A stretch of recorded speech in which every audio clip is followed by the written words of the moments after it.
We've got our very special guest again today. Chaim Ben Pesach is with us, and head of the JTF. And we tried to get Chaim on last week during the height of that brutal attack in Tel Aviv, where several people were shot in the evening. They're having coffee at local restaurants and enjoying themselves. And the terrorists came in, as they have been doing perpetually there in God's land for so many years. But we've got Chaim on, and even though the story has moved from the news cycle because of terrorist activity here in America, we here at the Manning Report cannot let this event go without some professional explanation, and we want to revive the story again. So, Chaim, welcome to the Manning Report again. How are you doing, sir? Thank God. How are you, Pastor Manning? I'm doing fair to middling, I suppose, as well as can be expected. Tell us about your understanding of what is happening, because we haven't seen anything recently in the news about that barbaric shooting in Tel Aviv. Well, it was another one of thousands of attacks that the Jews in Israel have experienced over the years from Arab Muslim terrorists who are committed to the extermination of the Jewish people and the extermination of all non-Muslim infidels. In this case, they attacked a public area, coffee shop where tourists sometimes come, although in this case the tourists were not injured. There were 4 Israeli Jews were murdered and others were injured. You had 2 Arab terrorist attackers coming and opening fire and murdering the 4 innocent Israeli Jews. Both of them were captured. Both of them will go now to 4-star hotels, which the Israeli government refers to as so-called prisons, and then eventually be released in some prisoner exchange. The whole farce continues, where innocent Jews are brutally murdered, and the Arab Muslim world then proclaims them heroes and applauds this and says they're freedom fighters and this is wonderful and that all non-Muslims have to be annihilated. And the Israeli government continues to play along with this farce, endangering the lives of Jews and ignoring all the danger that's involved here. Yeah, it is sad that the Jewish people, who are indeed Jews because of God's word to Abraham, do not see their own self-annihilation in the support of the systems, political systems here in America, and the political systems that they have there in Israel. I am convinced that were the Jews to understand their heritage and their blessings, they would then be a blessing to the Muslims. First of all, because they would stop them from invading the land or even thinking that the land belongs to them. You know, when you're trying to take something that doesn't belong to you, it doesn't fit, it's not yours, it doesn't belong to you. You need to go and find your own place, and God will allow you a place in the sun.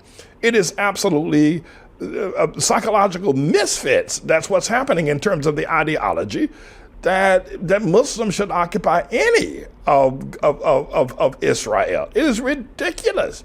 But that's the order of the mindset of Jews. It's unbelievable. In fact, the Muslims outside the land of Israel have huge amounts of territory, including some of the most valuable real estate in the world, with the majority of the world's oil resources. So they have huge amounts of territory. 65 nations are majority Muslim in this world. Probably about 1/6 of the world's area the world's area is controlled by Muslim countries or majority Muslim countries. But the land of Israel, which of course does belong to the Jewish people because God, who created the world, assigned that particular piece of real estate to the Jewish people. The land of Israel is something they want. And before the Jews started to return to the land of Israel 150 years ago, the Arabs didn't want it. The Arabs were not trying to settle in the land of Israel at that time. It was only when the Jews wanted to come back that they suddenly said they want it, that they suddenly started fighting over it. So the issue is, again, that they want to show the primacy of the Quran over the Bible. They want to show the prophecies of the Bible are not going to come true, that it's the prophecies of the Quran which predict that Islam will conquer the world, that those prophecies will be fulfilled. Yeah, interesting that you would point out that many of the Islamic nations are some of the most valuable property on the planet. I mean, you got places like Kuwait, you got Qatar, you've got even Gaza is beachfront land that they have, and even though they shouldn't have that. But then you got Libya, you've got Egypt, you've got all this Morocco, all this beachfront property. And yet they're trying to take the little small island of land that God's given to the Jews. But let me ask you this question with respect to their intentions, because it certainly isn't about the value of the land in terms of its soil content. Would you say that Muslims are infatuated, or they are driven in a mad way about the ownership of being God's favorite son? And if they can own the land, then they can be the elder child. Do you understand what I'm saying in terms of pushing Jews who are God's elder people, God's favorite son? If they can topple that idea, and they can do it by taking the land, is that something that you've entertained as a thought? Oh, absolutely. You as always, Pastor Manning, you hit the nail right on the head. That's exactly what the issue is. The issue is that their belief system is that God did not choose Isaac after Abraham. He chose Ishmael. He chose Ishmael. And he did not choose Jacob. He chose Esau. You know, they want to say that it was Ishmael and not right. Not Isaac. Isaac, whom Abraham was willing to sacrifice and following God's commandment and so on and so forth. The way the Quran changes that whole story. And that is exactly what they're trying to prove. They're trying to prove that, in fact, the story is about them. The only thing is that the way the Bible describes what happens with the Jewish people are supposed to be a light unto the nations, and the non-Jews in the world that follow God's laws will be blessed and control the rest of the world outside the land of Israel. That's the Jewish view. That's the biblical Jewish view. Whereas the Islamic view is that the Muslims will control everything, everywhere, and there'll be no non-Muslims, which I think is a pretty dismal view of the world. Let me ask you another question as it relates to the fact that the shooting took place at a coffee shop in Tel Aviv on a wonderful evening. Is Tel Aviv a soft target rather than Jerusalem? I've been there and I've seen the security of Jerusalem, but even that from time to time is penetrated by knife-wielding maniacs. But is Tel Aviv a soft target? I've never been there. I know it's a pretty liberal place. What's your take on that? Actually, Jerusalem has been hit by many, many terrorist attacks as well. So all of Israel now is very vulnerable. Tel Aviv is the left-wing assimilated part of it. It's almost like New York City is in the United States, like the left-wing, one of the bastions of the left. And because most Israeli Jews are not leftists, most Israeli Jews are actually right-wing. But Tel Aviv is where the leftists are. That's where you have gay parades, and that's where you have all these other horrible things. But the rest of the land of Israel, but all of Israel is very vulnerable. If you have millions of people living in Israel who adhere to a religion that says that all non-Muslim infidels have to be exterminated, you're going to have problems. There are no two ways around it. That's true not just in Israel, it's going to be true in every country in the world. You can't coexist if you have people who believe in a religion that says that they are obligated to exterminate you and conquer the world.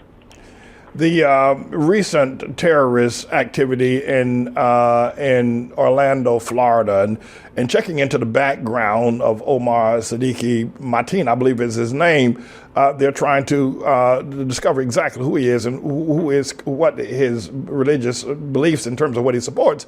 But one of the writers discovered that there's a possibility that he was influenced by one person who had been a Muslim, who had been a security guard for Rahman, the blind sheikh. And the reason why I think this is important, and you might be able to shed some light on this, the blind sheikh was involved in the 1993 bombing of the World Trade Center, but many believe that he was also involved in the assassination of Rabbi Kehani. Do you have any info on that?